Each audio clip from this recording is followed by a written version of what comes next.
اسكندرية تعتبر ركيزة مهمة جدا في العمل الثقافي والفني.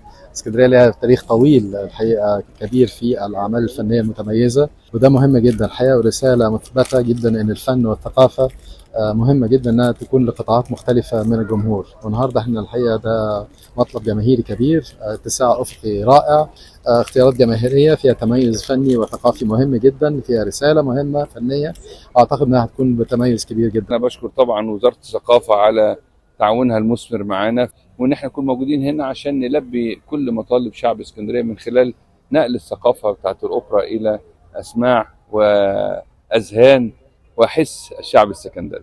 تمتزج الحضارة اللي موجودة في اسكندرية، تتيح قدر كبير من إن احنا يبقى فيه جمهور من مختلف الطبقات يجي يستمع وذهنه ينشغل بموسيقى راقية.